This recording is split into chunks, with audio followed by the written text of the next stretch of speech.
Hello, everybody, and welcome back to some more Carthage League of Legends. My name is Nat here with my constant co-host, Toner. How's it going? Getting into some League of Legends gameplay. For Game 1? Is this the first game of the season? Oh, no. I think it's the second game because I think playing League of Legends. Oh, because we got that really awesome. That's right. Yeah, we had that. Game it's 2, game 1-0. Are the Carthage FIrebirds this season? Let's analyze some bans here. On the St. Ambrose side, Talia, good pick. Something that I believe both Beastridge and Blitzkrieg have been picking up recently. There's a potent flex pick here. And then, of course, you have the Firozaya getting banned, and now the Maokai getting banned. Another pick that Beastridge has been kind of working on here, trying to get into the rotation. On the other side here, Carthage banning Aurelia, Kai'Sa, Gwen. Kai'Sa, just a staple of the current meta. Yeah. Very strong champion. Can be built in like 50 different ways. Super versatile. Aurelia, just frustrating more than anything in solo queue, but not something you typically see banned in pro, for example, or in most competitive plays. And then the Gwen, we've seen Raymond the Go pull it off so many times. Just very solid late game scaling champion. First pick, going to be the Jarvan 4 for St. Ambrose. This sets them up for a lot of different types of compositions. Jarvan 4 is very versatile in the same way that kind of Kai'Sa is, but for the jungle. Yeah. He can do a lot of things. He can bridge your team from early game to mid game and beyond. He can be the linchpin for if you're trying to be an early game team comp, he makes things happen. If you're a late game team comp, he helps you stay in the game. Got a lot of different things he can do. He can full clear, he can 3-camp. But on the other hand, we have the Rel here, which we believe is going jungle. This is a matchup we've seen play out several times. It can kind of go 50-50 and go either way. It's really whoever the better jungler is will be winning this one. Now we see the Milio pick up here. Not something that I typically like seeing into really hard engage like Jarvan. But it's something that a lot of Fyros champions work with really well. And it's kind of hard to beat in lane just because of the nature of his kit. So definitely interested to see where Carthage goes for draft. Yeah. Well, I especially like the R that comes off of Milo, giving all that tenacity and just getting rid of crowd control. So maybe that's the thought process behind it. So I do appreciate that if that's the way it's going to go. I mean, it certainly is a very powerful ultimate, but it's something that you usually want to pick later just because you want to make sure that ultimate has a lot of viable targets. You want to make sure that you're countering what the enemy's trying to do. And right now, or at least before, it wasn't really clear because Jarvan doesn't have any CC that you can actually cleanse using Emilio's ultimate. So just in that alone, it's not great. Jinx does have one thing. Renekton has one thing. So it gets a little bit better as you go on here. And Zeri here can be the pickup. Zeri Milio will be the bot lane here for Carthage. Kind of surprised they didn't just go with the top lane counter pick, though. Yeah, a little bit interesting, but I think they got something up their sleeve, so I'm hoping. Yeah, that's true. That's true. I'm hoping for a champ, but it's a secret champ, so I'm going to keep it in the back of my mind. That is fair. I do. Oh, Nautilus, very good ban here going in. Another good one is probably Blitzcrank, Thresh. Any of these hook champions are usually the ones that Milio hates to play against in lane, just because, once again, nothing you can really do. Usually, Milio is the Q. I don't remember what it's called. I apologize. But he kicks a little flaming ball at you, and it pushes you back. Doesn't really work against these hook champions because they're pulling them to you. So that's why Milio struggles in this early lane against a lot of these champions. So maybe look to see a Blitzcrank ban if they're going to continue to target support, or even look to target mid lane where, there we go, we have the Orianna ban. Quick question with Milio's W, because that extends the attack range. For Zeri, it's a little bit weird because her main attack is her Q. Does it expand upon that, or It would just extend her Q range, yeah. Okay, It would, yeah. interesting. Because her Q, I believe, is kind of coded as an auto attack. So things that would apply to auto attack, such as Sheen, would actually apply to that. Awesome. Well, I don't quote me on that, though. Don't quote me on that. I'm hoping you're right, the though. one thing, I know that lethal tempo applies to her Q. Like, lethal tempo will increase her range. So I'm going to assume that Milio, and that's why they would pick it, because they wouldn't pick it's counter synergy. Like, there's no reason to grab it. On the other hand, though, Syndra Victor going to be picked up here. Both control mages, something that Blitzkrieg is very comfortable on. Still have some more options here for the mid lane pool, but seeing this many champions banned out is definitely rare in these games. Usually you'll see the enchanters kind of picked off against Pac, but doesn't even choose the normal bans, which is either the Soraka or Lulu. Sorry. That was my secret pick. New Jax. Right there. New Jax. New Jax. Looks so awesome. Jax is very good. He can fish. The Renekton, he can fish. Very true. Into Renekton, it's actually an even matchup, so it once again will kind of come down to skill. So we will see how that top lane matchup goes. That could be fairly big going into the mid game to see who has the top priority, who's going to be grabbing the most Roof Turtles here. But going to see some counter picks now. I'm assuming we're going to grab support here for the side of St. Ambrose. A couple of power picks still up, such as the Lulu, something that would be good into the Sorrel and the Jax in particular, and pair well with the Jinx. Other things you could see, I mean, on the fringe, you can see like Tom Kench potentially if you're expecting more engage out of Carthage here. But there's a ton of good pairings. Thresh, it's another pick that's played a lot. Actually, Thresh also good in the Emilio set.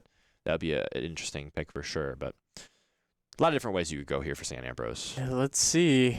And there it is. There's the Thresh. Why do you always call it that? Like I don't know. I think you might have some like, what is it called? Like some future sight thing. Yeah. Or is it like third eye kind of? Maybe. I think I just watched this game too much. Probably is the real issue. Yeah. Very good point here from chat. A lot of jungle changes actually did just come through.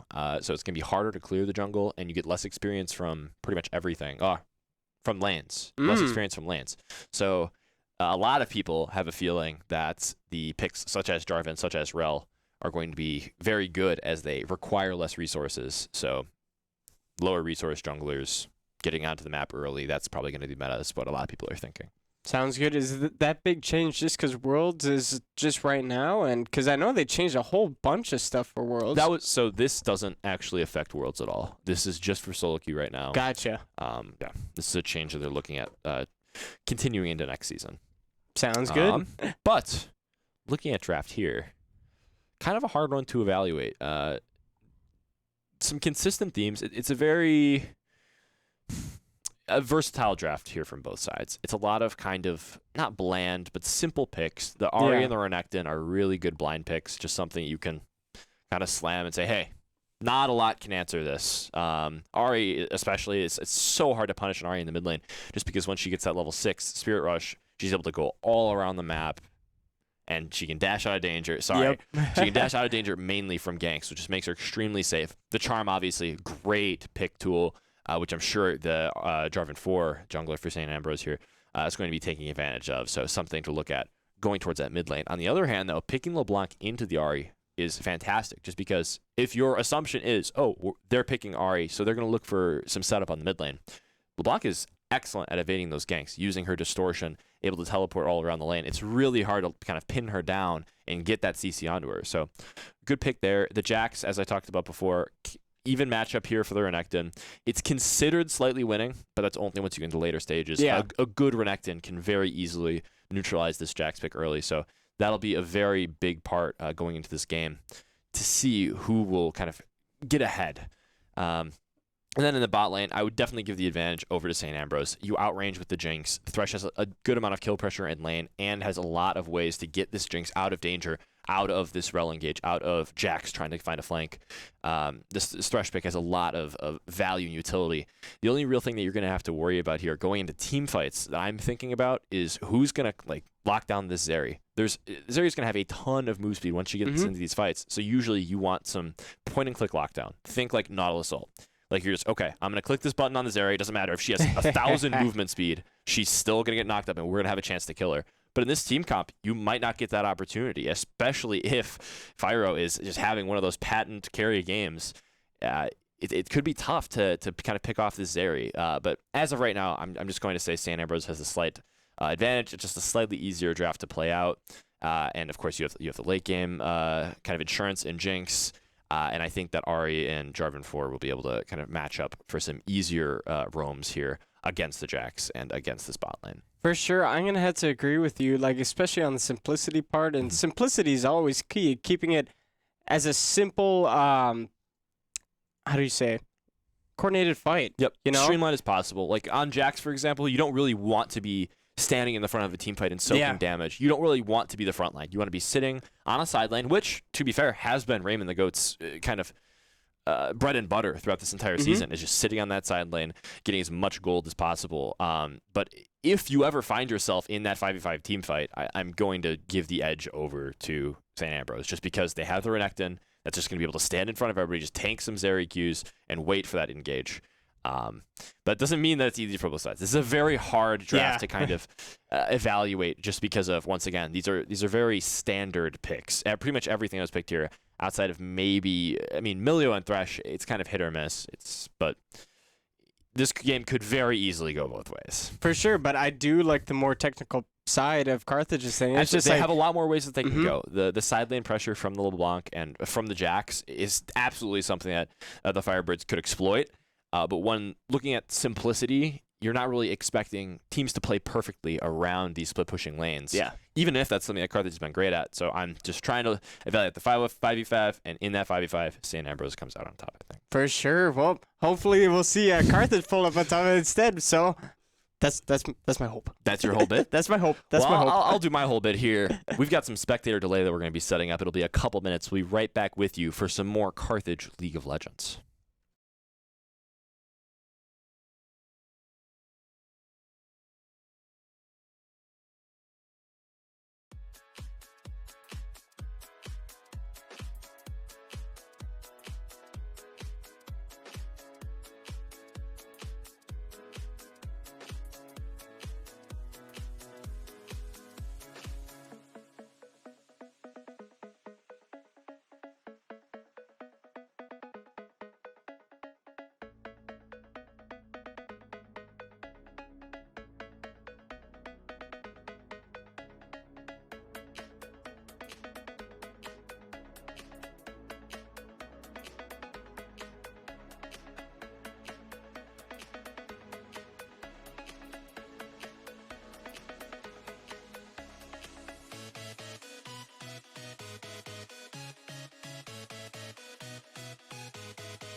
Welcome back, everybody, here to start off this game 1 of the 3-game series again, or not 3-game, best of 3 series here against St. Ambrose. We hope it's a 2-0.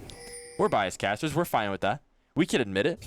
30 seconds But I like it when it's third game. Third game is so third much game, fun. you know, you're right. Actually, There's so much more pressure, so much more stress, and then I love watching League. League is so much fun. The more League of Legends that we can watch tonight, the more exciting it will be. As everybody agrees, League of Legends, super fun and exciting game. Best game. That is the popular opinion.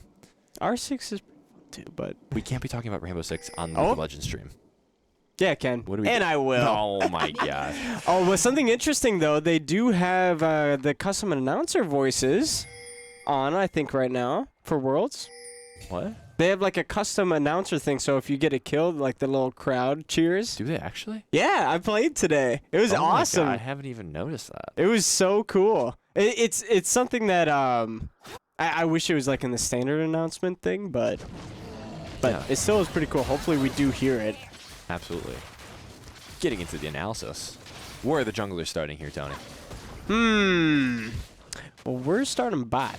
True. They're starting top. Okay. What does that mean for the game? So I think, based on what you tell me, is I think our jungler is gonna go up top. Their jungler is gonna go bot. That's big. Why do you think that might be? I don't know. I didn't get that far. That's okay. I didn't. That's okay. Well, I think easier pathing. The idea is that you're pathing towards priority. Exactly. So a good rule of thumb for junglers, path towards priority, it just means that you're going to get the most free gold possible. If you're pathing into a lane that's going to be losing early and the other jungler shows up, then you're in some danger. So what these two junglers have opted to do is path towards their priority. As you can see, the bot lane has massive push on the side of St. Ambrose. Jinx is already pushing the second wave, trying to get it into the turret as fast as possible. So that means that Jarvan will have a very easy time securing the rest of his camps and taking the Scuttle Crab, finding some vision to keep his bot lane safe. The other side of that, of course, is that you want to path towards the losing lane so you can get it ahead. That's the other line of thought. So that is what Beastfridge here has opted to do. As you see, Renekton has a ton of push here early. Really good play there by Blitzkrieg. Eats the charm, but still gets a lot of damage off. One thing I didn't take into account in draft, I think, is LeBlanc, one of the few winning matchups into Ahri. So that's something we should look for going forward, is Blitzkrieg continuing to find these good trades and potentially looking for a kill here in a Dragon Beast 7.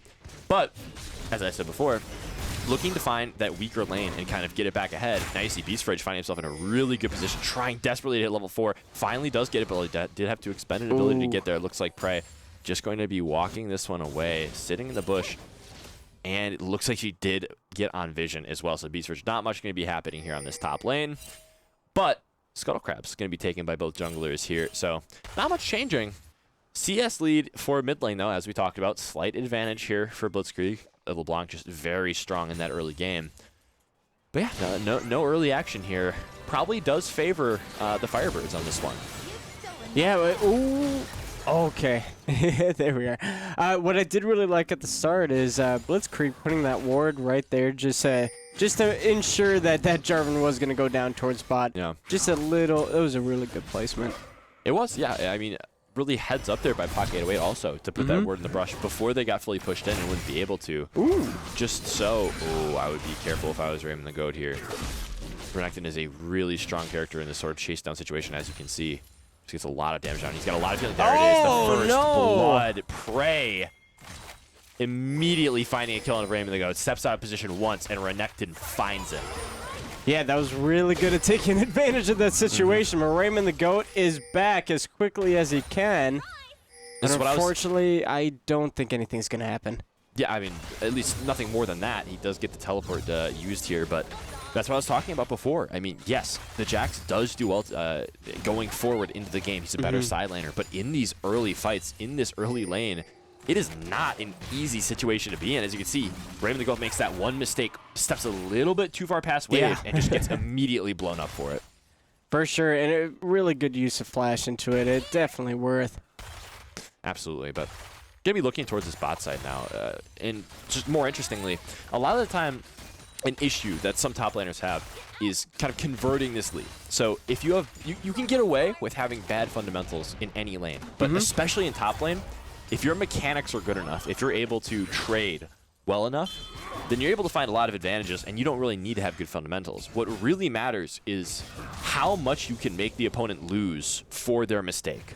For sure. So going forward in this game, we're going to be trying to see how much Prey can make Raymond the Goat lose. As you can see, this is a really good way to do it. Already making sure that his minions are dying so he can deny that golden experience from Raymond the Goat. He's just standing on wave, not hitting it, letting the cannon minion die. This is one great way. Freezing the wave and letting it push into you is one great way to deny those resources from the enemy top laner. Yeah, and it's super mean, too. Yep, because now you see, the stun is out, but he still has that second E and the W, so he's going to find that trade. It was Pretty about even, and he unfortunately does end up shoving the wave back in. And Beast Fridge is here top lane, so could actually find a gank here. Might greed for this Demolish proc. Does get it off, does find the plate, which is not good. But there the we E4 go. It actually just finds a solo kill. Raymond the Goat picks it right back up. A little bit of greediness there from Prey, trying to get too much. And Raymond the Goat punishes that swiftly. Yeah, Jax, I think I just heard a little bit ago that the nerfs have been reversed. And like right now, Jax is at a 58% win rate. Jax is pretty good. Yeah. That Jax character can get it done. Oh, most definitely. And a new visual update as no. well. Oh, Prey's dear. in a little bit of trouble here. Is actually trading back in. That could have been a mistake there. Does pop the Dominus. Is looking for the 2v1. Does get a lot of healing out of it there. Counter-Strike is out, forcing the flash from Beast. This is a big play, but no. Another unfortunate mishap there by Prey. Just thinking he had that 2v1, but no, too much CC from Raymond the Goat and Beast Fridge. Does not find the outplay and loses a lot for it. Well, there's that 58% right there. Oh, geez, that was really nice. It was a really risky play. I mean, Renekton does have the ability to 2v1, but you need to have some sort of health advantage or something before. Your flash was already down. You popped the ult at the start of the fight. It's just really hard to find anything once you're on top of both of them and they have all of their CC to their disposal. For sure, and that's going to put a bounty on Raymond the Goat. Pretty early start, 150 gold. Yeah, I mean, very well played. He found it right back into the game. Just a couple of mistakes, just expertly punished there by Raymond the Goat. And all of a sudden now, the ball is on the other foot. All of a sudden now, Prey is going to be the one who's having to find his way out of this lane. As you can see, so much damage here from this Jax. Just looking for that extended trade. The W, the flash forward. Doesn't find it. Unfortunately, cancels the auto. Fyro's in a great position, though. Takes out Wave Check. That's a great name. But yeah, another kill here for the Firebirds, and it's looking up early, although only a 400 gold lead. Yeah, that's quite surprising, but you know, a lead is better than being in a deficit. This is true. Any sort of lead is big early, especially just because this is the point where you can, as I talked about before, good players know how to extend their leads. I definitely expect Fyro and Pac to use that gold in order to push this lead and try to find some sort of extra advantage here in the bot lane.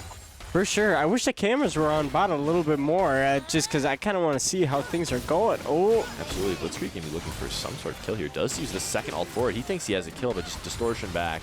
Nothing coming of that ultimate, but a little bit of chip damage to poke Dragon B7 out of lane. Yeah, I'm really liking the movement from Blitzkrieg in mid lane. Just really, really well done. And LeBlanc being a very complex champ, he's making it look so easy. This is true. This is true. Definitely something we've seen out of Blitzkrieg all season is just a very mechanical player, great hands, and is able to find a lot of early advantages with this sort of expertise. Oh, I would not disagree with you on that. Now looking towards first objectives here. Dragon already taken here for the side of St. Ambrose. Going to be looking towards this Rift Herald now. They have the priority they're looking for. It looks like they're going to get it here. Beast Fridge might try to go for the kill. They have the prio in the top lane now. He is going to be grabbed here by Wavecheck. Double ult. They're going to be coming out. Cataclysm on the Beast Fridge. He is in trouble. One taken down now. Wavecheck is in trouble. Raymond the Goat getting chased down, though. Prey has the dominance active. Will have that W up soon. May look for it. And now on the other end of this fight, though, does get the knock-up. Will they go all the way for it? Yes, there is a kill there. But flashing for Blitzkrieg, finding it back. So all around, pretty even play. But Rift Herald does go to the side of St. Ambrose. There is the big evening factor. For sure. I'm really liking this. Is probably one of the best games so far this season.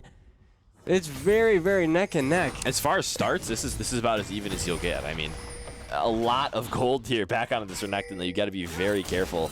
Looks like Blitzkrieg just smells blood in the water looking for Ari. You will not have that Scuttle Crab, my friend. Ari will be there way first, but it doesn't look like he's going to lose anything. So really heads up play there, tracking the jungle around the map and denying more resources. And also sharing Scuttle a little bit. Yeah, Scuttle Crab. It's the best neutral objective in the game. It's not. It's the best one of all time. It's the coolest one, though. Of all time? It's so cute. It is the cutest neutral objective, unless you have something for Baron Nashor. Baron Nashor's pretty cool. Shelly's even better. Shelly's cute. Yeah. That we can agree. Does a little dance at the end. He's going to take that full combo there, but does jump forward, missing the rest of it. A lot of damage on a Dragon Beast. He does have the rest of the ultimate available. Probably just waiting for that charm cooldown. The Q does come out, but nothing more happening here. Looks like Beast Fridge is going to be coming mid lane. Oh, nothing more. He's going to be eating out of that counter-strike there in the top lane. All three lanes just trading here big early. Although bot lane has been pretty chill outside of that one kill there that we saw Fyro get. Yeah, and all pretty even CS except for mid lane, I'd say. And only 10 down in top. So Econ's looking pretty nice. We're only about 500 gold now. It's all in that turret plate in the top lane. As you can see, only 2 left there for Prey to collect. This is something that we should really be watching more. Stridebreaker also kind of a rare option here picked up for the Renekton. Usually you're going to be seeing Gore Drinker, but it seems that into, most likely, my thought process is into this Zeri you're going to be wanting to get the slowdown. It's her whole kit, is how fast she's able to go, and that's how she evades a lot of damage. So that's going to be something to think about later, is how this Stridebreaker will hopefully allow St. Ambrose to get on top of this area and eventually take her out in team fights. For sure. Yeah, with that, a lot more gold going over, or just a little bit more, but that Blitzkrieg might is... find himself caught out. The charm does miss. He's able to dash away. Not going to continue that chase, though. So very well played there by Blitzkrieg with the fancy feet to evade the Ari charm. And first turret will be falling on the Firebird side. And to go push back a little bit. Yeah, despite a couple of oopsies there after that solo kill, Prey has found himself in a really good position, taking out that first turret at 12 minutes, able to roam around the map. Teleporting now into this fight. This is not looking good for the Firebirds. They have to make a decision on this one quick. Are they going to walk or are they going to go? They're going on the other side. Lightning Crash does come out. A lot of damage here from Fire. He finds 2 flashing away from Prey. This will be a lot of damage here from this area, but she's a little out of position. Will they be able to find more? The Jinx pushing them off of the Baron. Oh, Baron, my goodness. Dragon looks like it will be secured here by the side of St. Ambrose, but 2 kills going the way of Fyro. Very well played in that 45 team fight. Now a re-engage here from Blitzkrieg, but just going right back out. Looking to find something here. Who's going to get the smite? It looks like the smite goes the side of Carthage, and now it all falls apart. 2 more go to the Firebirds, and that is a great gold swing. 4-0 is Fyro, and all of a sudden, you have a Zeri problem on your hands. Yeah, that is a huge Zeri problem right there. 450 bounty right there. Oh, geez, that's what the Firebirds needed. Yeah, just a huge amount of gold given over. Oh, it doesn't even get the blue buff. That adds insult to injury. And on the other side of this rim, the goat is going to pick up 4 plating. So this gold all of a sudden has rocked all the way back to the side of Carthage.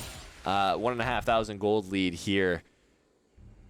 This is not how they wanted that dragon play to go. Oh, most definitely not. It was, but Firebirds found an opportunity and just went with it. I was really impressed with that team fight. I mean, they played through that a 4v5 actually. They got those 2 kills early. Fyro with the great flash in order to take himself out of danger of the Renekton and netting himself 3 kills. That is exactly what you're looking for out of your late game scaler. For sure, and it's a great re-engage right after that. It's just like letting Zeri's W just do a little bit more damage, and I have no notes. No, I mean, that was about as well as you could have played it. Now, they have rewarded the Luden's Tempest and the 6 Darksteel stacks here on a Blitzkrieg. He is going to hurt going into this mid-game. And with that 6 stats, so what will that give you in AP? I don't know, man. Yeah. I don't know. Do you think I know everything? Yeah. I don't, all right? It's a lot of damage, all right? 6 is a lot. I'm going to look it up. That's a good idea. I'm going to look it up. Okay, lane rotation is now coming out. Bot lanes are going to go mid, trying to find that extra turret gold in the mid lane. Oh, flashing forward and getting the flay. Fyro has no flash. Prey is now on top of him, but there's just so much healing out of this. Lightning Crash comes out. He might actually try to turn this around, but no. failed play there out of St. Ambrose, and very well played there by Paco 808 to keep her ADC out of danger. Sorry, I'm looking up the AP. No, go ahead. Okay, gain 2 stacks. 4 per each stack, so Okay. 24 AP. Oh, that's not too bad. That's really good. That's 2 amp tomes, I think. Ooh, I don't know how much an amp tome gives, actually. I'm not going to speak on that. Is it, huh? What? Same. An amp tome? Amplifying tome? Oh, item? sorry. I was trying to figure out how to quantify the amount of AP that he got. Oh, Thresh. Gets the play. Ooh. Nothing more. What was that? What? Get the Peter Griffin laugh in there. That wasn't Peter. It was pretty close. Flowers. That's all right. That's all right. All right. Now, what are we looking at here, Tony? What's the next objective that teams will be playing for? Whatever's going to be the silliest, and I really want Shelly back on the field. Well, but for Shelly's got to be back on the field. This is the play that they're going to be making. As you can see, got the entire team of Carthage outside of the Raymond the Goat, of course, has the teleport available. Will be able to go topside. Which, on the other hand, Prey stuck in this top lane, so won't be able to answer the roam here of Raymond the Goat. But Dragon B7 will match the teleport if this fight starts. For sure. Right now, they're just getting a little bit of vision out of the way. And doesn't look like they're going to start it. They're spotted out by... Yep. Ooh. Smart play to be playing this slow, like I talked about before. Your team scales. You don't really have anything to worry about.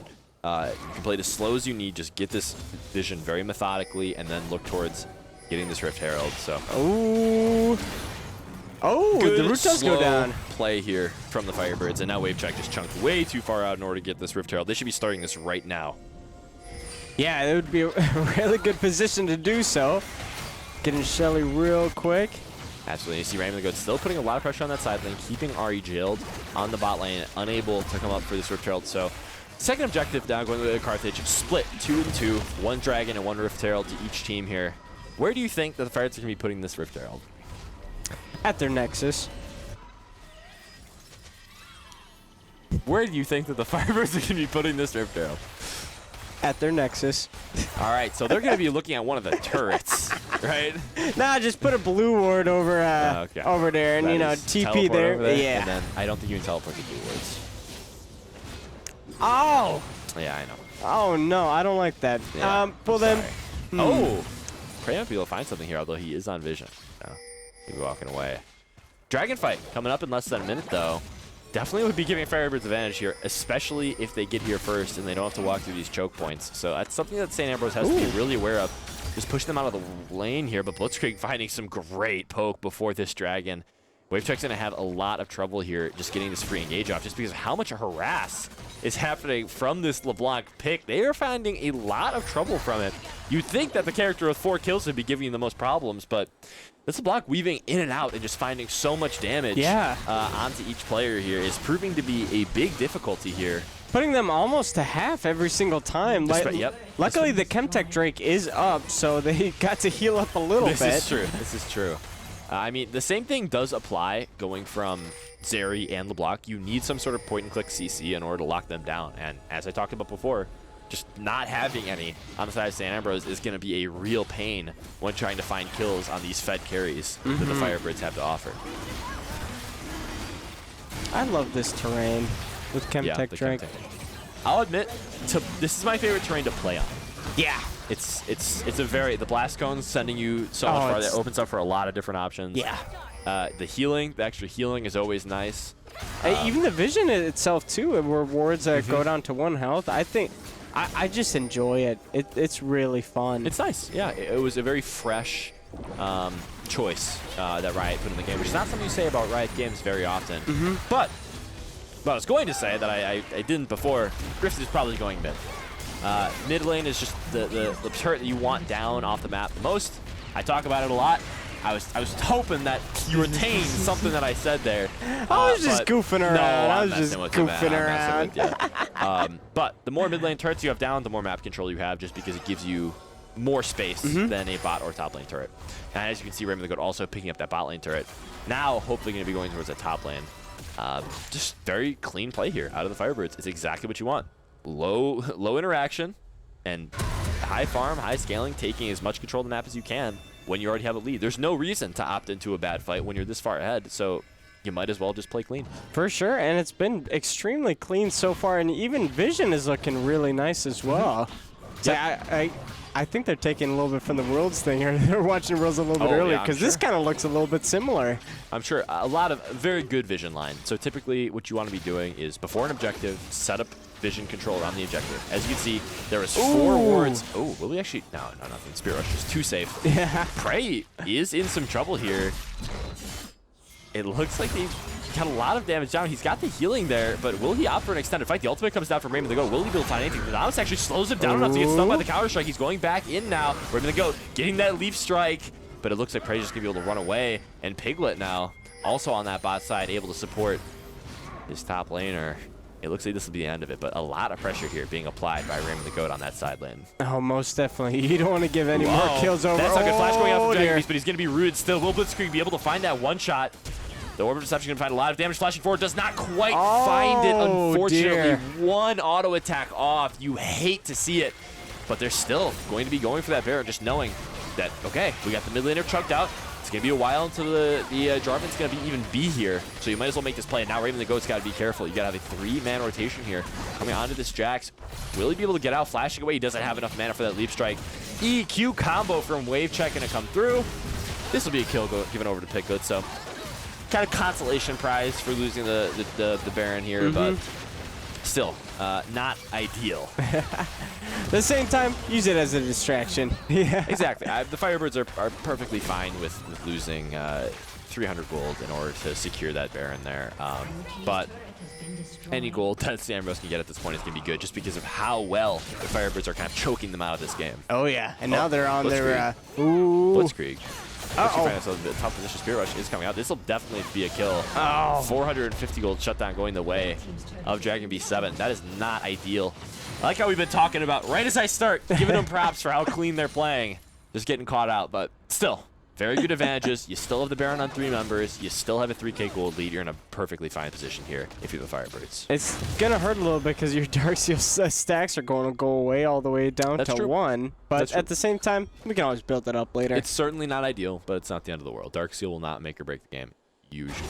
In 99% of games, Darkseal's not going to be the item that instantly wins you the game. Oh, what if this is that one game? then we got to be sad about it.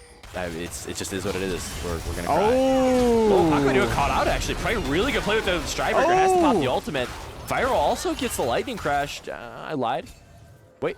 No, I think so. I think so, yeah. And the exhaust expended, so fantastic play there out of St. Ambrose, just finding that pick. It's something that you always want to look to do one behind. Pick on that exposed member there of the other team, and Pac just stepping a little too far forward, having to blow a lot of cooldowns for it. And now Prey still looking for these flanks. Really proactive play here out of the top lane. You'd love to see it.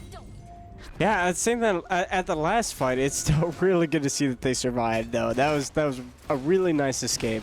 Absolutely. I mean, great usage of cooldowns in order to make sure that Pac doesn't give over any shutdown, and make sure that Fyro doesn't give up that 550 gold, that huge shutdown that he's got on him. But something kind of surprising to talk about, despite this 3 kill lead here for Fyro, they're even in items, essentially. They both have their mythic, and they have a legendary item. So usually when I'd be talking about, a Fed ADC, the main point is, I got to 3 items faster, or I got to my mythic faster. They arrived at the exact same time before this fight. Yeah. So it's not going to be as uneven as you might think, and now Notebook going to be kind of caught out here. Beast will get the Magnus Storm down. A lot of damage there, though, onto the Thresh, but no! Gets the shutdown onto Fyro. That is huge! They're just going to keep going in here. Spirit Rush going forward. Charm hits. EQ misses, but they just got so much damage. There we go. Blitzkrieg's trying to recover as much as he can, but he's got one more charge here of it. Pac 808 is in danger. Pac 808 is going to go down. The Dragon is secured here for St. Ambrose, but they're going to lose 2 top turrets for the price of it. Good split pushing there by Raymond the Goat, but even more going to be given over to St. Ambrose. That huge 550 gold shutdown given over to the Renekton. Prey consistently finding these very good flanks and opportunities on the Firebirds backline. For sure, it was a really, really well done, and put them back in the game, I'd say. Now going, us going 10-9, Raven the Goat taking that 2nd turret. Yeah, this is remember what I talked about, though. Sure, you have that advantage in the early lane, but right as you hit that mid game, it is really hard to match Jackson's side lane. And now Raymond the Goat just abusing that, taking as many turrets as he can. Even at the loss of this dragon, that's something that the Firebirds can afford at this point. They took the first 2. They're not in danger of a soul point yet, so just good map play here from the Firebirds. Despite losing that team fight, that's not ideal. Once again, at least you get something. For sure, definitely agree with you on that. Looking forward to how that fight went, going forward into these next fights. The one thing that the Firebirds need to look for is to not get caught in these chokes. That's the one time that the carries here, the Firebirds, are really in danger. You may have a ton of dash and a ton of movement speed, but if you've got nowhere to go, if you're stuck in that choke point, then you're kind of tough luck. Like, you've got so much CC on the side of St. Ambrose that it's really hard to find their ways around. So what they need to do going forward is to get on these objectives first. It's going to be so difficult for this team that they have drafted in order to walk in to the Firebirds, to walk into Zeri and LeBlanc. Oh, good hook by Notebook. Pock 808 found out in a place where she should not. Good vision control and great pick there by St. Ambrose. Yeah, that's going to hurt. As I was talking about before, they got to get to these objectives first in order to force the other team to walk into them and take some damage before engaging these fights.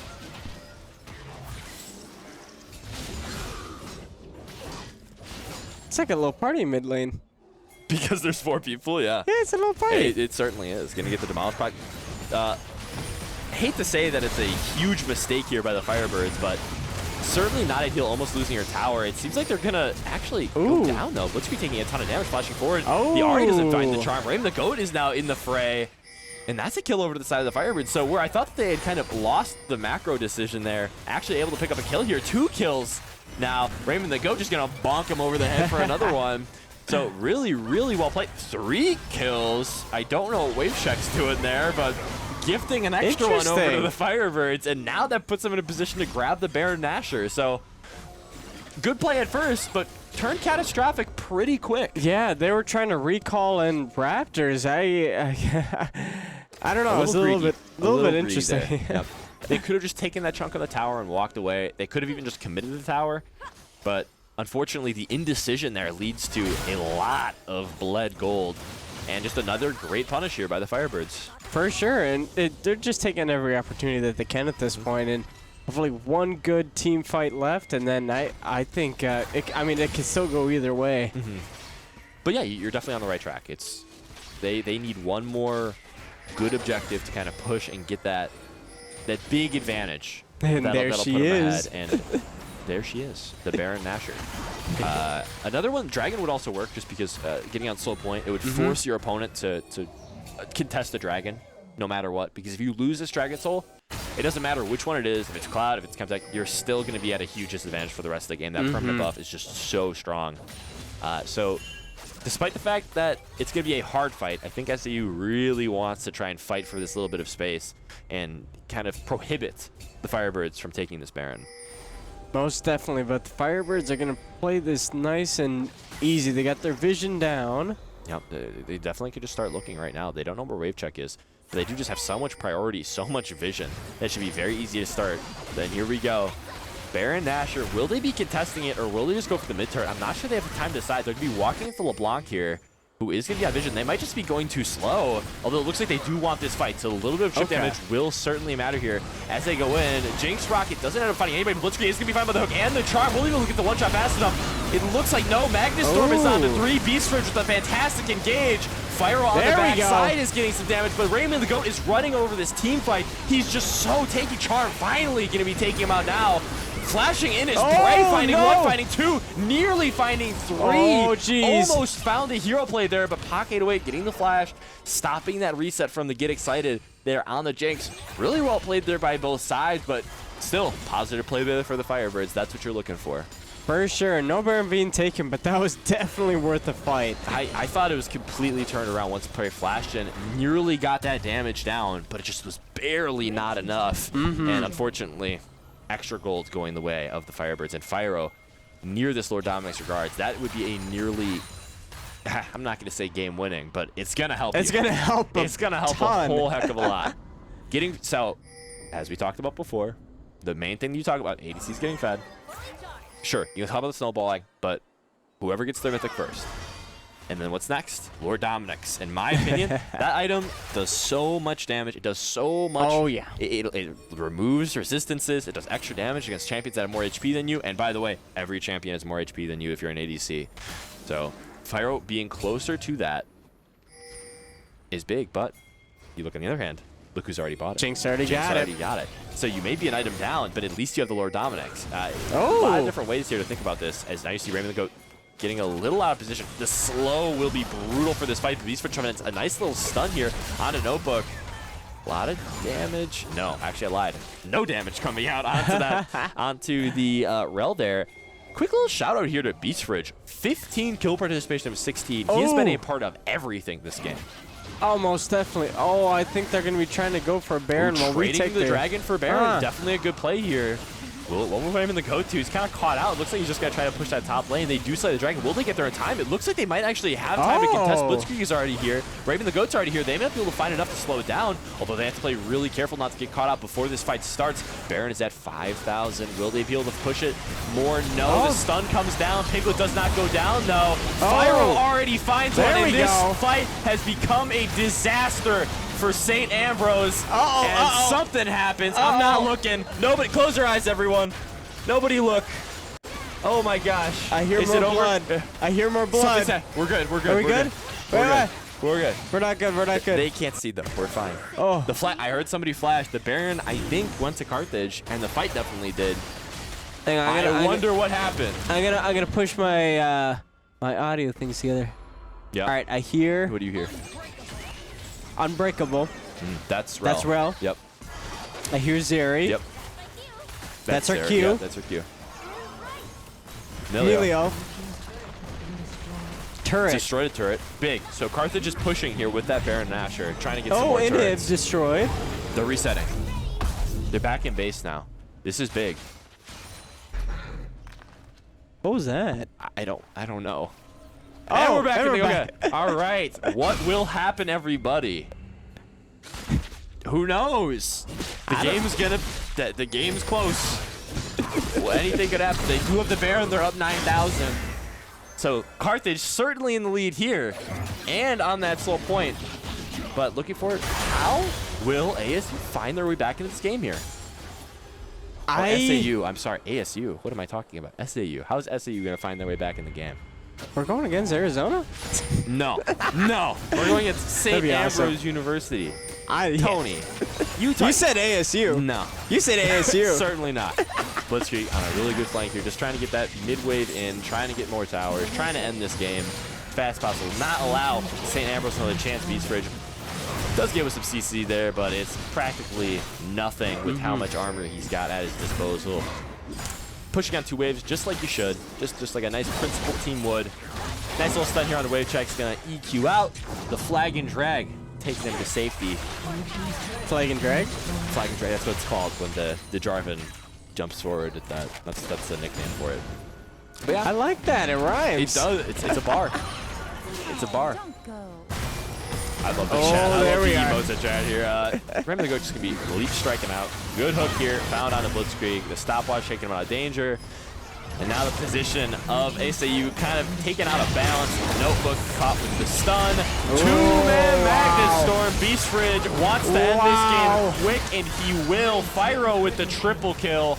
Looking for the Quadra. Won't find it, but this will be the end of the game. The Firebirds closing out game 1 here in pretty dominant fashion.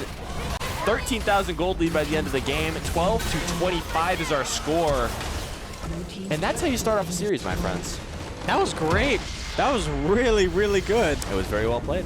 It's exactly what you're looking for. Oh, most definitely. I was extremely concerned for bot side, but obviously they had a couple tricks up their sleeves. They're going 13-1. Big game here. Wow. From Fyro. Great game from Raymond the Goat. The split pushing, putting him so far ahead in gold despite losing that early lane. Yeah, looking towards this game 2 here. Oh, what adjustments will be made? What's gonna happen next? Hopefully not a Jax ban. Hopefully not that guy. That would be mean. Nah, he's awesome. He's Find so out cool. if there's a Jax ban in game 2. Firebirds, St. Ambrose University. What will happen next? Tune in after this short break.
Just listen.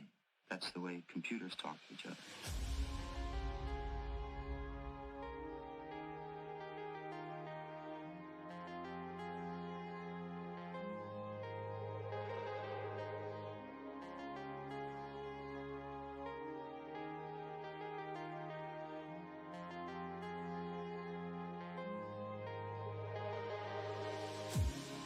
On the outside looking in, not knowing where I've been.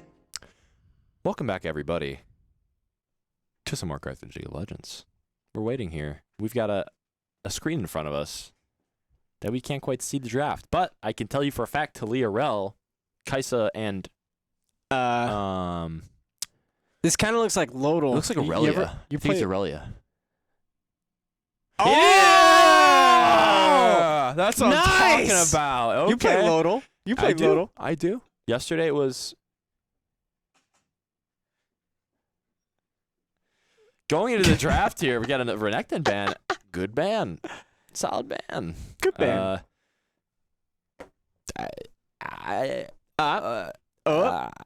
You know? Okay. All right. Getting the B1, the first pick of the game. Ooh. We've got the Gwen locked in for Raymond the Goat. Queen's a queen. Gwen is a queen. And we've seen some fantastic Gwen play out of Raymond the Goat all season and last season and last season. So we know he is a potent pilot of this champion. What will St. Ambrose respond with? The Renekton has been taken out of the pool. What else do you got? Aurelia taken out of the pool. Set, I think, is good into Gwen. Vera. Oh, Camille's good into Gwen. Okay. Yep, that'll work. Good pick. I don't have much what to say. I mean, if she gets ahead, she's going to be able to match Gwen in the side lane. A lot of diving potential onto the back line of Carthage. Camille actually does give you an option to keep Zeri in one place, too, if they do opt for the Zeri. So, good pick. Based on last draft, I think this Camille is a fine adaptation. Yeah, and we'll soon be in Arcane Season 2. That's true. Maokai Hopefully. going to be the next pick here. Really versatile pick here. I also like this pick from St. Ambrose. Just one of the strongest junglers in the game. Can do pretty much anything. Can engage, can disengage, can farm for you, has some poke. So doesn't really show a lot about what St. Ambrose is trying to draft going forward. And also taking away a pick from Beastfridge here that we've seen. Something he kind of likes to play. So Milio going to be locked for Carthage again. I like it more against Maokai. Just because the Twisted Advance, the ultimate, will be able to be cleansed by the Milio ultimate. But what are they going to pair this Milio with? It'll be a Xayah. Okay. So now all of a sudden, Camille is not useful. Xayah, this is a great Xayah spot here. I mean, you don't have to burn ultimate on the Maokai ult because you have Milio. Camille's engage is going to be tough because you have Featherstorm, you have the ultimate, it'll make you invulnerable, you can fly away, you can pull the feathers. A lot of stuff. A lot of stuff. A lot of fun stuff. So great pick there. It just feels like they kind of forgot about it almost. Like this Xayah is fantastic against dive, and it seems like that's what they want to play here. Although the advantage is you can pick things like that Orianna in order to make this Xayah's life more difficult. No one likes that. No one likes their life being more difficult. Yeah. That's boring. It's not fun. No, they should have just drafted more dive into Xayah. That would have been good. No, it's good. It's good. It's really good. I'm yes. scared. I'm really scared. I don't think there's any reason to be scared necessarily. But I don't like it. She's creepy. Early rotation Orianna is really good. It's a good blind pick, and it does well into a lot of Blitzkrieg's champions. In particular, I had something I was gonna. I forgot the champion that I was gonna say.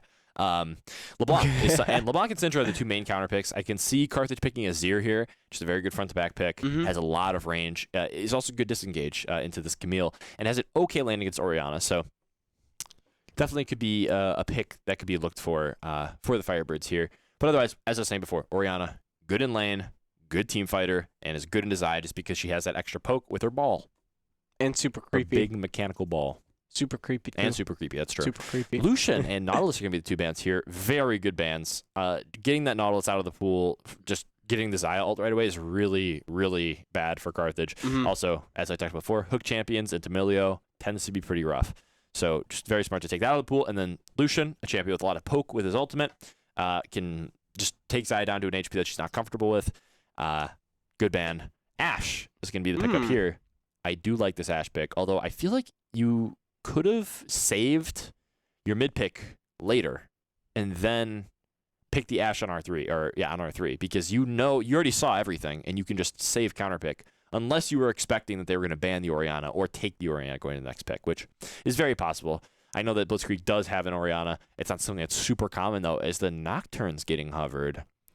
That could be a very interesting pick. It is going to be locked in, so this team can definitely play with you on the side lane a little bit. Gwen is going to be pushing these towers, and Nocturne will be covering with the ultimate.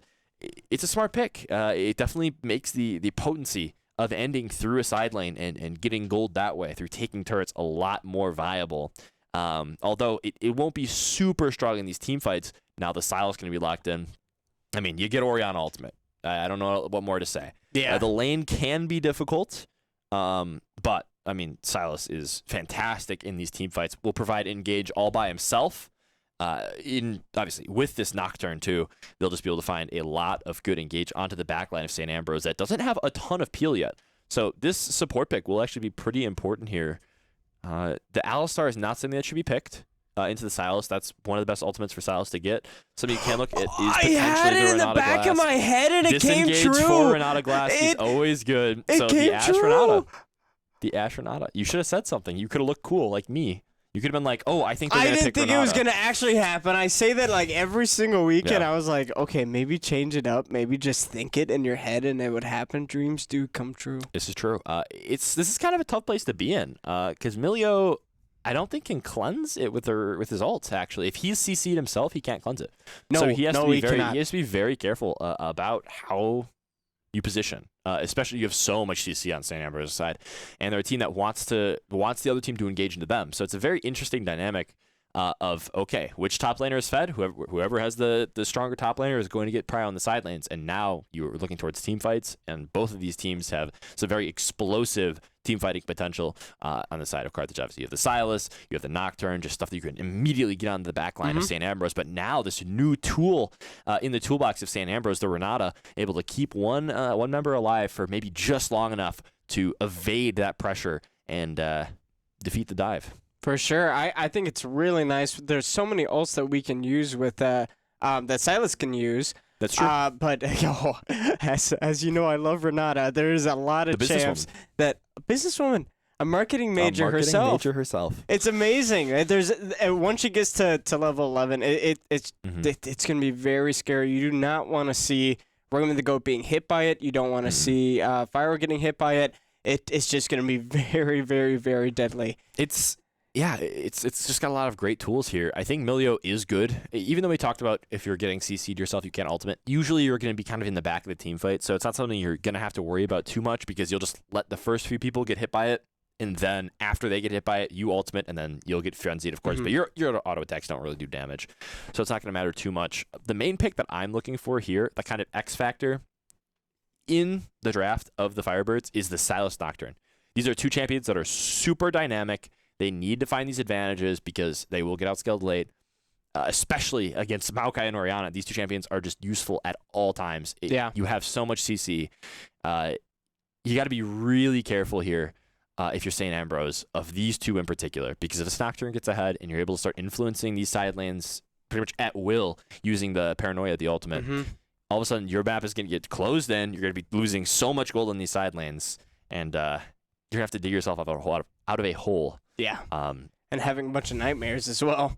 This is true, yeah, because it's Nocturne and he's got fear and stuff. Spooky, man. Yes. But on the side of the bot lane, naturally, Ashe and Renata will win. With that being said, that doesn't mean too much. As we saw last game, sure, the Thresh and the Jinx should win in isolation, but both of them just played safe and they scaled, and we saw Fyro had a pop-off game, finding just kill after kill, taking advantage of everything that was given to him. So going to have to be a little bit more careful down there and try to really punish this Xayah and this Milio using the CC that Ashe provides before they're able to reach that point. Yeah, it's a really good con with that Ashe and Renata, just because Renata does have two abilities that are just amazing, just keeping people at distance and slowing and also stunning. But I think the best thing about it is that if you miss both of them, she's super vulnerable. But that's what's really good about Ashe. It very quickly can close that gap, keep Renata safe. So I think it's very synergetic. Synergistic. You know English. I You knew know what were some thinking of. English. I knew what you were gonna say. You're all good. But talking about draft edges, it's so hard, right? Mm-hmm. Because when I evaluate a draft, it's thinking about both teams are even. But it seems like the Firebirds are able to find these early advantages very consistently, and that really skews the scales of who's going to win draft. But just looking at objectively, I think that the Firebirds have a harder time team fighting.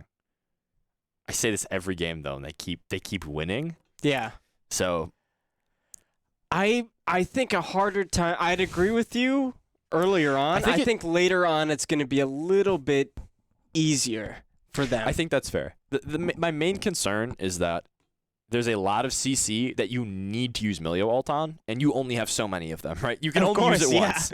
So you have Ashe ult, you have Renata ult, you have Maokai ult, you have Orianna ult, you have all of these tools at your disposal that you kind of, if one of your carries gets hit by it, oh, you need to pop the Renata ult, the Milio ult. But then what happens? Then what comes your way next? It's like Milio ult is fantastic against this sort of CC. But what happens when all of a sudden you use it on the first one that comes your way and they have the second one ready? It's going to be a very interesting dynamic here, playing for these cooldowns and seeing how they utilize this Milio ult in these team fights. And once again, if the Silas Nocturne gets ahead, it could be over quick here. So that much to see and more going into game 2. St. Ambrose University. Carthage University? Carthage College. Go ahead and get to that here. sounds so less. We'll see who luxurious. wins after a quick spectator delay break. We'll see you then.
Welcome back, everybody, to some more Carthage League of Legends. Heading into Game 2, going to be seeing how SAU adjust to the pace set by Carthage College last game. What do you think is going to change in SAU's game plan? Well, they brought some pretty cool skins with them. So And Renata, which I'm sure you I know. I am so I'm actually so excited. I'm like shaking a little You're bit. shaking? Because she is like the best champ overall. Oh Like her ultimate can change everything. Played just right. Hostile Especially if there's takeover. a Master Yi like against her Renata ult, like you just can't win. You get a lot of damage off You for just sure. can't Yeah. win.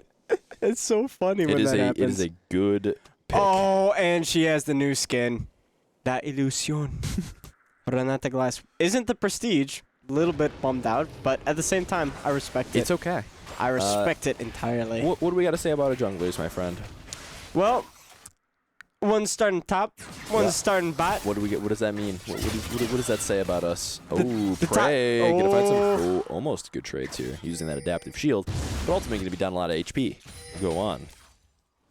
Oh, back to the jungle thing. Oh yeah. So we're our jungler is gonna go top. Yep. After this, their jungler is gonna go bot. Maybe.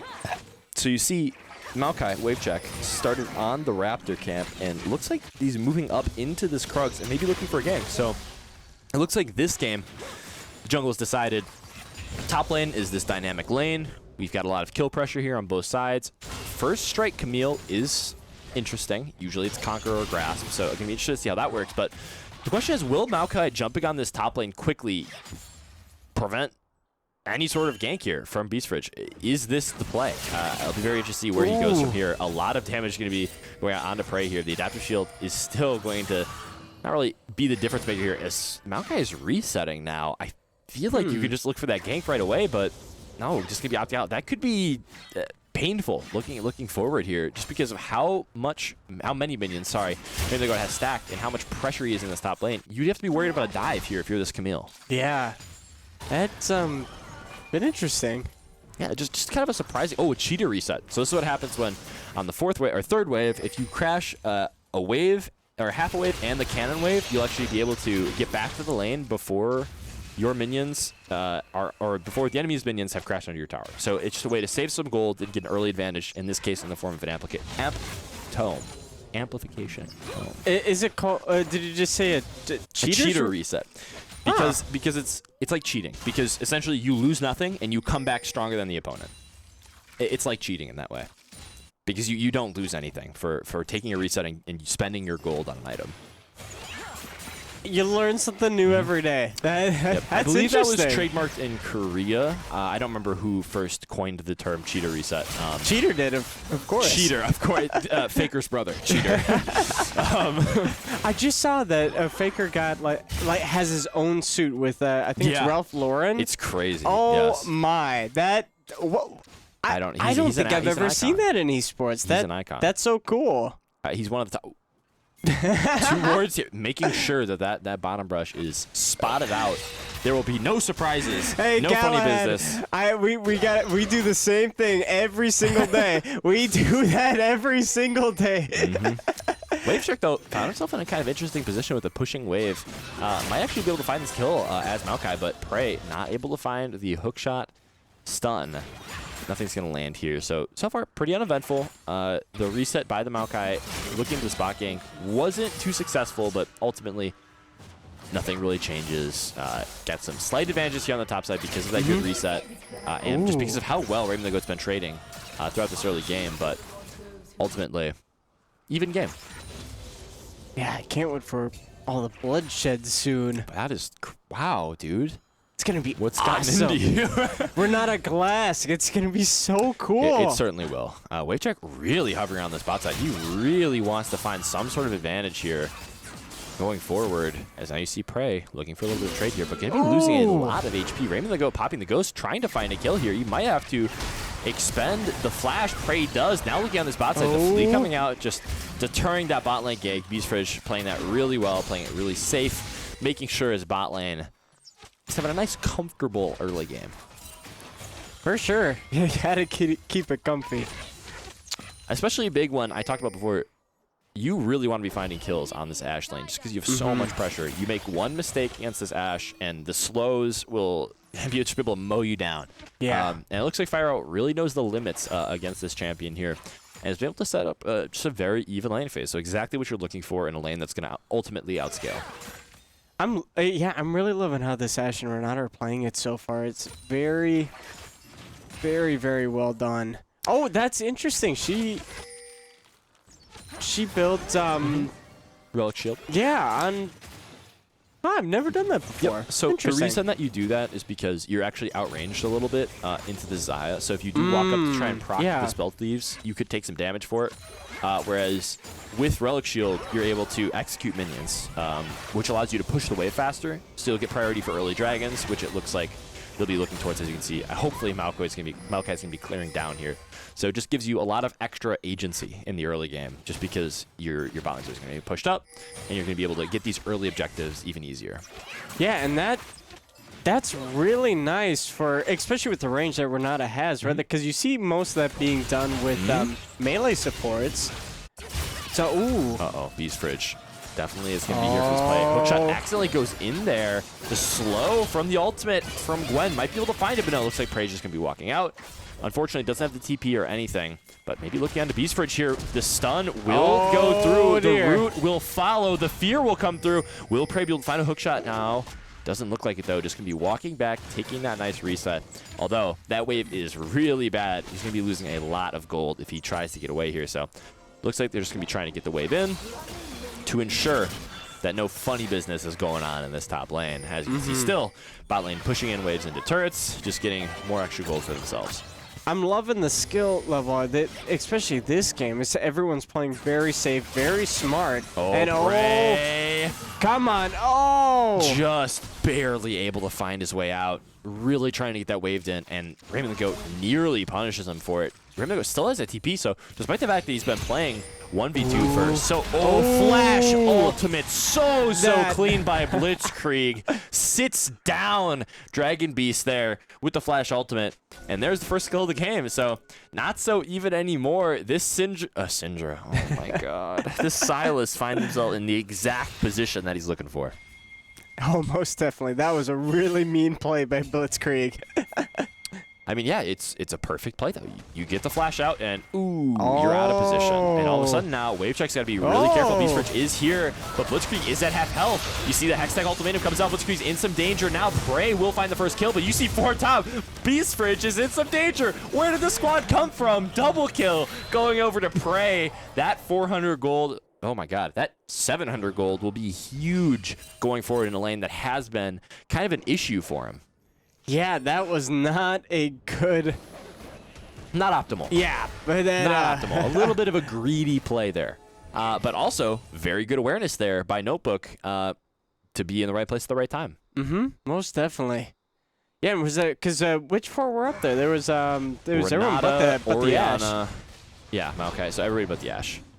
But that's pretty big.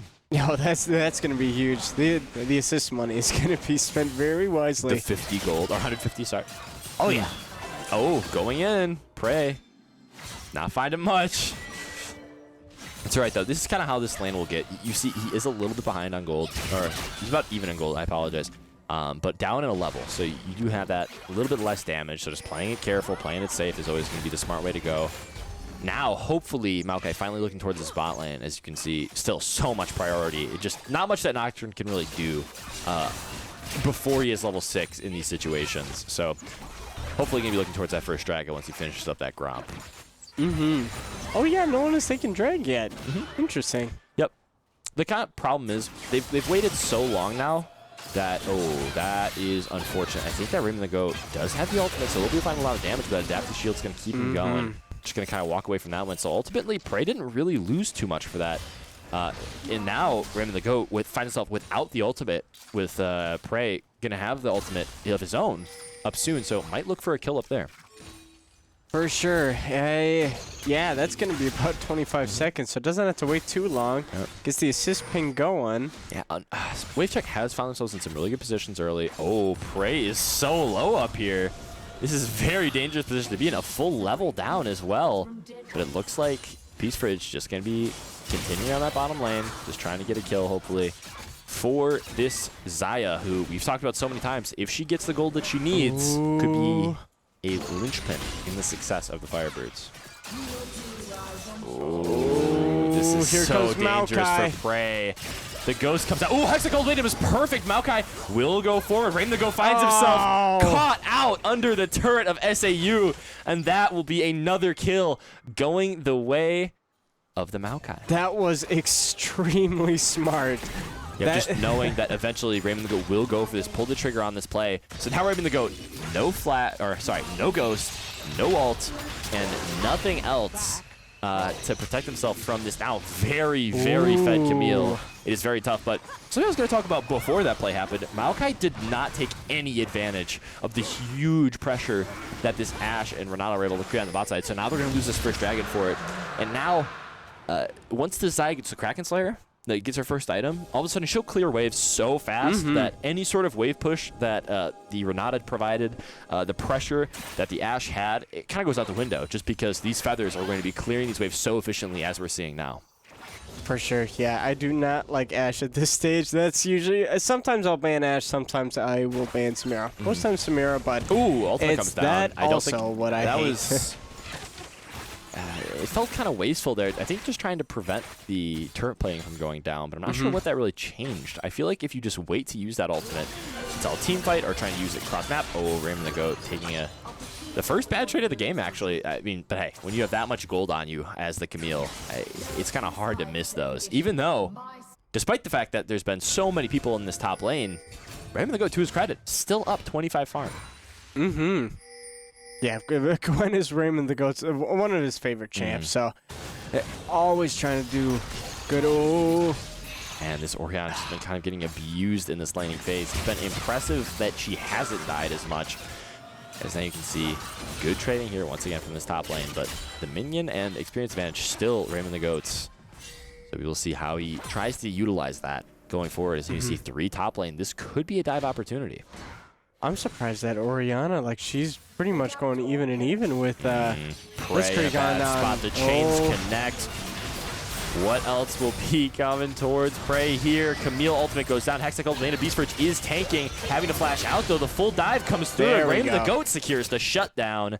That is exactly what you're looking for out of that play. But now you've got 3 bot. You got to be really careful if you are Fire on Pocket 808 here. But making it back even. Good shutdown. Good turret plating. Now you see the Twisted Advance comes through. Fyro will eat that, but you're going to have Milio coming through. Hostile takeover comes out, flashing away is Pocket away, but it looks like she's going to find her way out of that. Very, very well played there by the Firebirds. It looks like Fyro now stepping forward and trying to get some poke out. Well played there in the 2v3 by the Firebirds, even though they have to expend the ultimate and the flash for Pocket away. Fyro's still having R, though, so it was really, really well done. I would have panicked. And Doesn't kill. That's okay. Oh, another clean trade. This will be the end here for... good flash and ultimate usage there from Dragon Beast 7. So despite being in a lot of trouble, Beast Fridge is probably going to get the Q. Does unfortunately walk right back into it. Beast Fridge taking home his 2nd KP of the game. And a lot of turret damage now going to come through for Blitzkrieg. Very, very well played here in the mid lane. Just setting up such huge pressure here, making Orianna's life so difficult. It looks like Blitzkrieg really knows this matchup well. I loved how that Nocturne just did it. Just peeked around the corner and did, hello. Exactly. Bye-bye. It was definitely a annoying way to die. 100%. Oh, most definitely. I didn't think it'd do that much damage. That, I don't know. I always thought that Nocturne, because I play a lot of ARAM, so Nocturne, it's kind of pretty much only his R that gets you to places, but I was just like, I'm surprised it did so much damage. No, Nocturne Q is definitely huge. It does a lot of damage. Actually, when you're on top of Nocturne Q, it gains AD. Nocturne gains AD, so fighting on that, that's why his early levels are so strong. The skirmishing is so strong. But something I was going to talk about also, I thought that this mid matchup was about even. It doesn't look very even. This Sylas is bodying Orianna here. So it looks like that Sylas counter matchup was picked to perfection. It is exactly what you're looking for Blitzkrieg. Yeah, but it's interesting though. Orianna's still holding strong in CS, so trying to find as much as she can.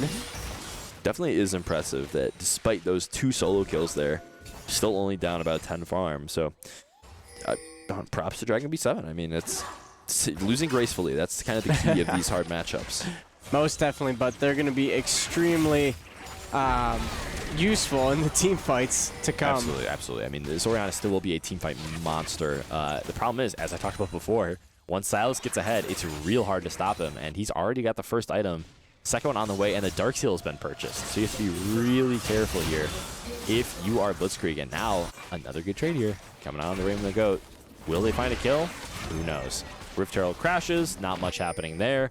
Wave Check just hovering this gank. I think he knows that Nocturne is in the bot side, maybe looking to ultimate. So potentially a little bait here going to be played by, say, an Ambrose. But now just too much push. So looking towards the next objective. Dragon spawning in less than a minute here. Carthage here it comes. Hostile takeover is used. Flash W is used. The Frenzy is out, but the Feather Storm is perfect. A lot of damage from that Feather recall. Beast Fridge takes out Notebook. Wave Check is found on the wrong side of the fight. Raven the Goat is under the turret with the needle slicing. Piglet barely survives. And a very, very big play there by the Firebirds. Not only getting priority for the Dragon, but picking up 2 kills on the way and a turret. That is exactly what you're looking for. No, it was extremely well played. I was scared there because I thought it was Camille coming down. I was like, oh, wait, no, we're blue. What am I thinking? Really well done. Yeah, I mean, just perfect play here. And it looks like this early fighting here from the Ashe completely mitigated. The Feather Storm was perfect. The Milieu ult was layered well. I mean, can't ask for much more. You can't ask for much more. It's exactly what you want out of these 2 champions who dodge CC so well. Man, making my draft analysis look stupid over here with how easily they're evading the crowd control. We're going to have to keep looking forward to see if they're able to potentially use Orianna to stop this from happening. But, man, it looks annoying to play against as now. Prey's kind of in a weird spot, but no ultimate from him. The Goat will mean he's going to get out scot-free. Just wanted to say hello a little bit. Just wanted to say hello. Yes, to the just peeking his head in the bush. Making sure he knows, I know you're here. Just making sure he doesn't get comfortable. See you. Exactly. And I hear you. That's terrifying. It shouldn't be. You see me and you hear me? Oh, yeah. In the butt. When you're invisible. sleeping. Rift Herald going to be started here by Carthage College. Good play here. You have both objectives. You get the first Rift Herald. You miss the first Rift Herald. You get the second Rift Herald, though. And that's a big one, because now you're going to be using that to take down that mid turret, the last bastion of defense in the Tier 3 region of the map. So, I don't know, good side lane play. Good objective play here from the Firebirds so far. And it just looks like another game that they're choking their opponents out of slowly. These small advantages accruing. The CS, the towers, and now the objectives. It's looking up for the Firebirds. It's just, especially in the scaling matchup, as I talked about before, getting ahead early is huge. For sure. They just got to play it good, but also play a little bit safe. Absolutely. Then again, Ultimate does come out from Pocket 808. Just twisted advance, making sure they're not getting too comfortable there in their chairs against this Maokai. But honestly, ult for ult trade for the Milieu is not a big deal. Yeah. You don't want to put yourself in a bad position to lose that lead. Certainly. I mean, Fyro and Pac now going to be chasing down Wave Check. He's kind of in a weird spot, but I don't think the speed up will be enough. Just going to be able to walk right out of that one. As now you can see, mid lane turret down. Still have that Rift Herald in their possession. So a little bit of a misplay. Not stopping that mid lane turret from going down, because now they're going to make a play on this second mid lane turret, and that's when your map really starts to collapse, and you're going to start feeling that pressure. I do have a quick question. So what does that Nocturne's Q do? Like, because I know if you hit him, the trail goes. What does that trail do? Good stun there. They might actually be able to find a good enough CC chain to stop the spell shield from mattering. Shockwave does come out. Root comes out. It looks like Beast Fridge is not in a good position here. Running away with that Q movement speed. That's one of the things it does. But unfortunately, gonna get flashed on and killed here by the Orianna. Not a bad cooldown to expend, though. So at least Beast Fridge trades something for his life there outside just the ult. For sure. Yeah, so it gives movement speed when you're running on it. If it hits somebody, it'll follow them around for a short time and does some damage, and gives you AD when you're standing on it as the Nocturne. Okay, so it won't do, like, it won't slow anyone else? It doesn't slow anybody, Okay, no. so it just makes you fast. Teleport. It's going to be down teleport response there by Blitzkrieg. This is going to be a big 2v2 here. Prey is going to be immediately engaging on Raven the Goat, but there's so much damage coming out of his Dragon Beast. Immediately getting the kill. Raven the Goat is at half health, but there's a lot of healing here on this Gwen. The flash with the hook shot is not going to be a good enough combination. Will the hostile takeover matter? better. He is Berserk. He's walking away, but they walk into the bot lane of Carthage College here. Walking forward. This could be the fight that seals their victory nearly. Wave check having to flash away. Fire finds that extra auto attack for the kill. Got SAU running for their lives, and that will be the Baron Nashor for Carthage College. The Firebirds putting themselves well ahead with that excellent cross-map play. I wonder if both teams instinctively just teleport at the same time, just like that, or if it was actually a reaction. Because it was 100% a reaction. Oh my! Then that was quick. Saw that and immediately teleported. That was a fantastic play there by the Firebirds, and that will put them firmly in the driver's seat. They'll pick up the Baron. They'll pick up Soul Point. They'll look to end this game as soon as possible. For sure. Now that is really, really well done. Going up about 5K gold, even a little bit more than that. I'm loving this game. I mean, this has become trademark for the Firebirds. Just you get one early advantage and you slowly choke them out of gold until you find the one big team fight, and now they'll look to seal the deal here. Oh my God. Hey, you do what I did. Deal here. I like seal the deer. Seal the deer here. Picking up the Soul Point, picking up the Baron Nashor. I mean, it is textbook objective play here from the Firebirds thus far. Oh, that's a good ultimate to use. This is very tough here if you're SAU standing in that choke point. With this 4v4, 5v5 actually, you've got Gwen on the bottom side. Now you have the Rip Trail pushing Twisted Advances coming through. You're going to get a lot of roots here from both sides, but it looks like Beast Forge is going to be able to move first. Wave Check will be able to push it far enough out in order to stop the fear, but Prey is going to get chunked to half health. You got a lot of damage coming out from this Rip Trail. He might get another crash here, especially with Gwen pushing on this other lane. This is not good for the... I don't know, what is St. Ambrose's mascot? The bees! The St. Ambrose bees! The exterminator is here. I should know that because my grandpa's an alum from that school. Oh my God. You could have told me that at any point, and I've been having to say SAU St. Ambrose. Yeah. The bees on the back foot. Somebody brought the exterminator. You got the little bee spray. Have you seen the people who got like the gasoline? They like put it up to the wasp. Yeah, the new That's TikTok what the trend. Firebirds are doing right now. They're putting the gasoline up to the little hive, and they're all falling out. I'm kind of scared though. I'm wondering if I don't get all the wasps, that one will like sneak out and sting me, and those hurt. You can do that with a lot of different substances. You can also just spray it. It's a lot safer than using a super flammable I just substance. get my dad. Fair enough. I just get my dad. Fair enough. But as I thought before, pushing on 2 lanes has been super effective here for the Firebirds just because you have that super high tower damage of the Gwen. And now the Baron buff is going to be able to push them towards another tower. This is going to be the 3rd one within 2 minutes here for the Baron Nashor. They're going to find another inhibitor just backing SAU off of their own base here. Just looking to really push this game to the victory. And something's happening. Don't look. Don't look. They might have won. Don't look.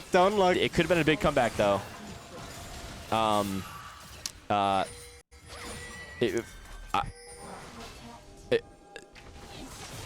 don't know what happened. The look-sees. I hear Gwen. Silas ulted. I think Gwen's snipping.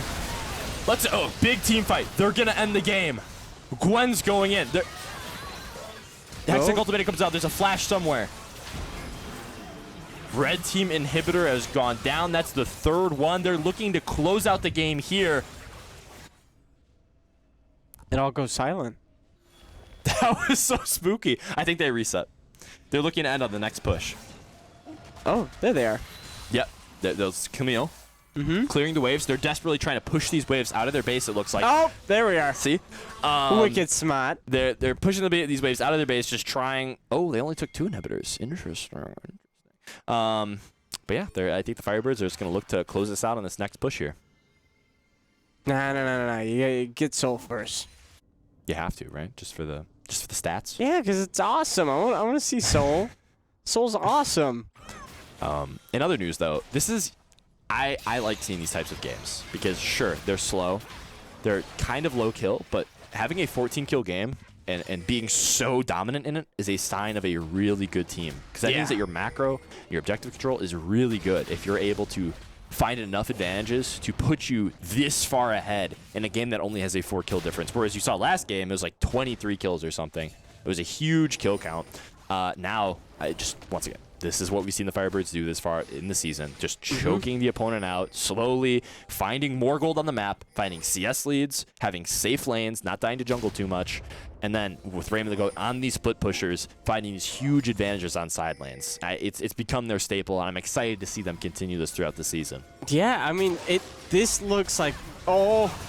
Ooh, engage here on the Blitzkrieg, but I'm not sure that's going to be enough. The stun comes out onto Raymond the GOAT, but it's not enough. Beast Fridge takes out Prey. Notebook's going down. The second chance won't be enough. That'll probably just close out the game right there. You get to, there's the 12-5 game. You have the super minions pushing in. That's going to likely be a kill. So much damage from the Silos. 2-1 and 6 is Blitzkrieg, but he's fighting like he's 6-1 and 2. There's going to be the solo kill even with the stopwatch to boot. Styles on him a little bit. And there we go. There we are. The 2-game win.